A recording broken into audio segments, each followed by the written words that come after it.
En el episodio 326 de Hilando Fino Daily te voy a hablar sobre lesiones, sobre cómo prevenirlas o sobre qué cosas podemos tener en cuenta a la hora de no lesionarnos. Yo creo que es algo que nos interesa a todos y que es muy importante pues a la hora de realizar nuestro entrenamiento, porque si nos lesionamos al final pues no estamos cumpliendo ninguno de los objetivos que nos estemos proponiendo, ¿no?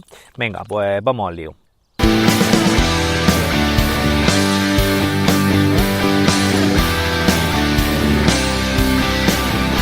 Buenos días, tardes, noches familia, bienvenido a este episodio 326 de Hilando Fino Daily, el lugar donde expreso todo aquello que se me va pasando por la cabeza sobre el deporte en general y el triatlón en particular. Hoy es martes 21 de mayo de 2019 y como siempre te animo a entrar en mi página web en hilandofino.net. Ahí vas a encontrar la academia, un conjunto de cursos y de planes para que aprendas a llevar a cabo tu entrenamiento, a planificarte de forma autónoma y de forma independiente. Y bueno, a raíz del episodio de ayer, del episodio 325, donde os pedía feedback, donde os pedía opinión, un oyente, que no sé su nombre porque no estaba logueado a través de iVoox, por donde me escribió, me comenta lo siguiente, dice: hola Seba, a mí me gustaría un doble programa semanal, uno de lunes tocando actividades del finde, ya sea club, pros, etcétera, y una pequeña píldora de entreno o algo concreto de sobre 15 minutos el jueves o el viernes, con un tema tratado con algo más de enjundia, propio del del running, del trail running, tecnología, etc. Que tampoco se extienda más de un cuarto de hora. De diario se refiere al daily, hacerlo todos los días, se solapa un poco con triatlón y otras drogas, es difícil de evitar, ánimo y sigues haciendo un programa top. Pues a ver, yo le he contestado a este oyente, la verdad que hacer 2 programas semanales solamente y no hacerlo el podcast diario es algo que ahora mismo no lo tengo en mente, no lo tengo en mente bajo ningún concepto, porque justamente contrasta con lo que yo os decía ayer, llevar el podcast día a día, un podcast de actualidad, cuando vaya contando todo lo que me va sucediendo acerca de en mi actividad como entrenador o cosas que voy leyendo. Entonces hacerlo bisemanal, por así decirlo, pues no está dentro de mis planes ahora mismo. Quizá en un futuro a lo mejor sí que no pueda mantener el ritmo de publicar a diario y sí que tenga que hacerlo así, o semanal, o no lo sé. Pero entonces, claro, ya no podría llamarse Hilando Fino Daily, porque daily hace referencia a la periodicidad del podcast diario, ¿no? Entonces, pues sería un poco atentar ya contra el propio nombre del programa, el hacerlo con una recurrencia de 2 episodios semanales. Bueno, en cualquier caso, muchísimas gracias por el feedback y por el mensaje, porque bueno, también gusta saber lo que vais opinando y no se trata de hacer todo lo que la gente pida, sino pues oye, tener en cuenta las opiniones de personas y sacar un poco los patrones, ¿no?, por los que se mueve la gente, para un poco también guiar pues mi actividad. Y bueno, dicho esto, vamos a pasar al tema principal de este episodio, que bueno, quería hablaros sobre lesiones y deportes de resistencia de forma general. No quiero hablaros sobre lesiones de forma particular en un deporte en concreto o una lesión en concreto, ni vamos a tratar lesiones como tal, sino abordar lo que es una lesión deportiva de forma muy general, de forma holística, de forma global, ¿no? Esto viene porque ayer estaba viendo realmente una clase de uno de los profesores del curso de trail, Borja Rubio, y hablaba sobre justamente esto, sobre lesiones y demás. Y bueno, estaba entrenando, iba tomando anotaciones de cosas que me parecían interesantes para contarlas hoy aquí, y la clase no terminé ni siquiera de verla. Habré visto pues sobre la mitad más o menos, y con lo cual todavía me queda una segunda parte para comentar hoy cosillas.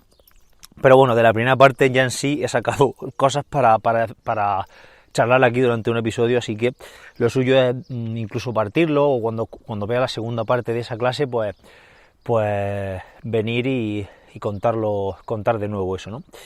Y bueno, vamos a ver diferentes ¿cómo denominarlo? Diferentes acciones, no son acciones tampoco, sí, vamos a denominarlas acciones para evitar lesionarnos. Realmente podemos entrenar muchísimo, pero si nos lesionamos, pues como decía un amigo mío, decía, nos hinchamos a remar para morir en la orilla, ¿no? Y es un poco lo que pasa cuando nos estamos lesionando.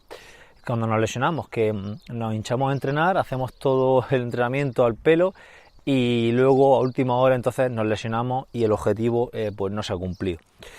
Entonces vamos a ver una serie, como digo, una serie de acciones para intentar no lesionarnos, que luego siempre estamos expuestos a ese tipo de lesiones, ¿no?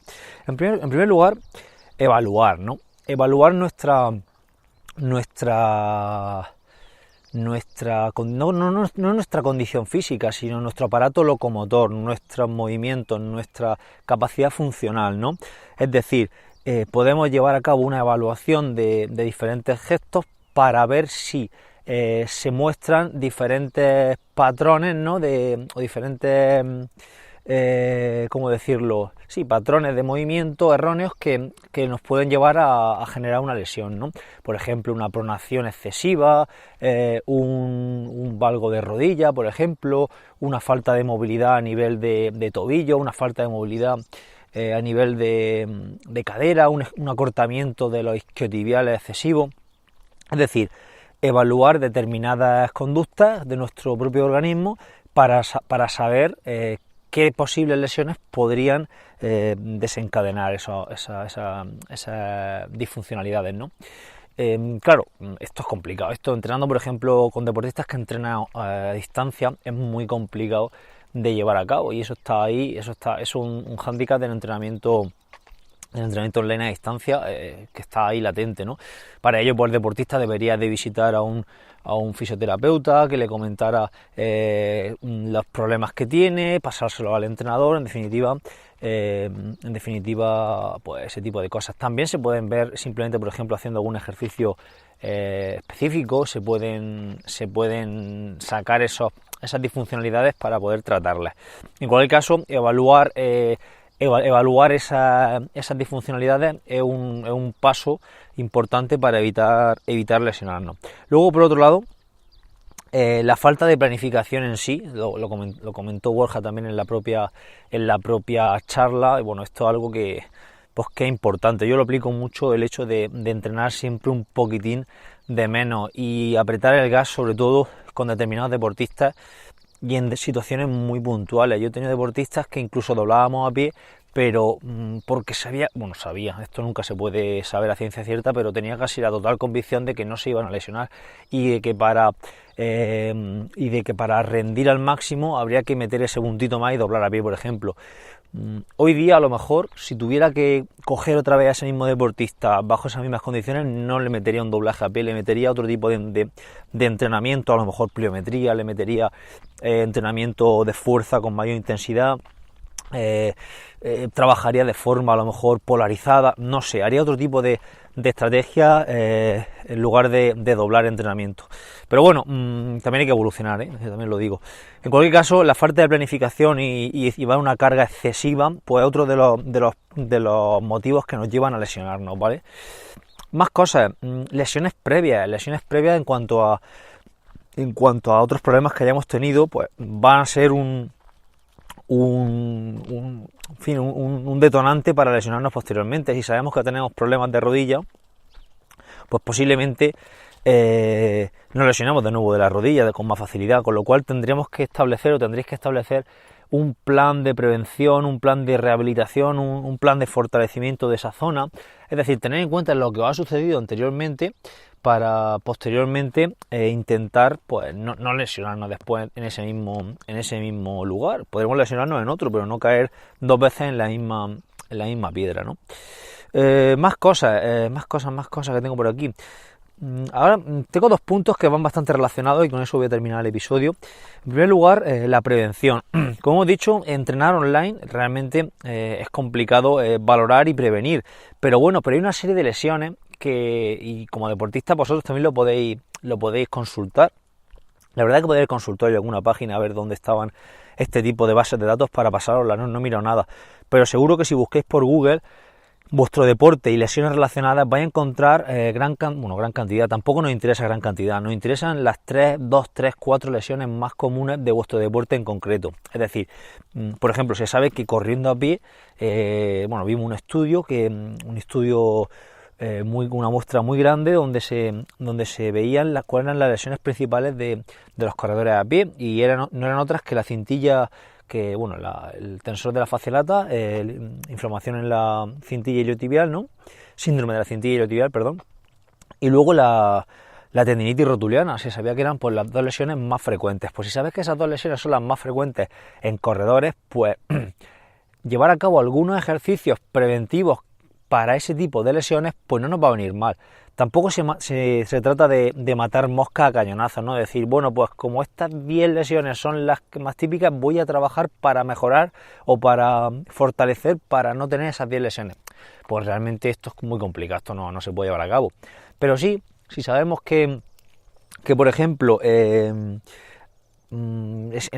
volviendo al caso de antes, que la cintilla iliotibial es donde más problemas tienen los corredores y soy corredor, pues podría llevar a cabo ese tipo de ejercicios de fortalecimiento para la cintilla o de compensación de otros miembros para no lesionarnos en esa lesión en concreto, ¿no? Pues un poco visto de forma general, yo creo que es una buena estrategia y una buena forma de abordar el proceso de entrenamiento para no caer lesionados, ¿no?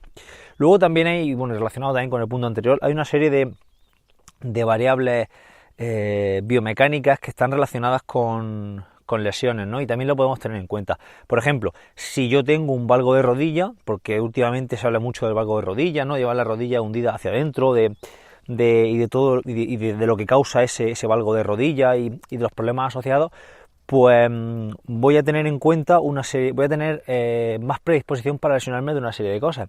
Os voy a dejar una diapositiva que estoy viendo donde se ve esto está en inglés, lo que pasa es que está en inglés, pero bueno, hay una relación entre las 10 lesiones más comunes entre las 10 variables biomecánicas más comunes y las lesiones asociadas, ¿no? Entonces, por ejemplo, por poner un ejemplo, volviendo al valgo de rodilla, se sabe que ese valgo de rodilla puede estar provocado por una amnesia glútea, ¿no? Por un adormecimiento de ese glúteo medio que hace que la rodilla se nos vaya hacia adentro. Pues interesante sería pues fortalecer el glúteo medio para evitar ese valgo de rodilla o para activarlo y tener en menor medida esa probabilidad de tener lesiones. Entonces, yo por ejemplo, una cosa que he implementado de hace pocos meses es trabajar bastante el glúteo medio cuando trabajamos core. Por ejemplo, estamos haciendo puentes de glúteo, estamos haciendo algunos ejercicios de piernas también, pues intento meter algunos ejercicios con gomas. Los deportistas tienen en su plan de core, pues por ejemplo, muy típico que deportistas míos tengan, por ejemplo, puente de glúteo con goma entre las rodillas, ¿vale? Para activar el glúteo medio también. Y así algunos otros ejercicios que voy incluyendo para evitar eso, porque sabemos que es muy típico que esa lesión se dé, ¿vale? Entonces, pues, si sabemos que es típico, pues lo vamos a ir incluyendo, que no nos va a hacer ningún tipo de mal y hay muchas probabilidades de que aparezca. Y bueno, realmente las lesiones tenemos que verlas desde un punto de vista muy general. De normal, si nos duele una rodilla, lo más probable es que el origen de la lesión no esté en la propia rodilla, esté en otro sitio. Hay que hacer un tratamiento muy global, muy holístico, muy completo de la lesión, y al final en muchas ocasiones las lesiones son de origen multifactorial, no dependen solo de un solo problema, ¿no? De una sola causa, sino que son varios los factores que la desencadenan. Y por eso es interesante verla desde un punto de vista muy, muy, muy global, y sabiendo que el problema en ocasiones puede estar muy lejos de donde se manifiesta, ¿no? Ese problema. El origen puede estar lejos. Pero bueno, esto ya, como os digo, es un tema bastante complicado, un tema que yo la verdad que no me considero la persona a lo mejor apropiada. Os lo puedo comentar aquí para haceros pensar y demás, y para hacerme pensar yo mismo, pero no me considero la persona adecuada para hablar de lesiones y demás, porque esto tiene que ser personas mucho más capacitadas en ese aspecto y yo no lo soy. Así que nada, bueno, espero haber ayudado en este episodio, haber resuelto alguna duda, haber despertado otras y nada, como siempre, muchísimas gracias por estar ahí, muchísimas gracias por vuestras suscripciones a la academia. Ay, que me ahogo. Y nada, nos escuchamos mañana miércoles. Hasta mañana, amigos. Adiós.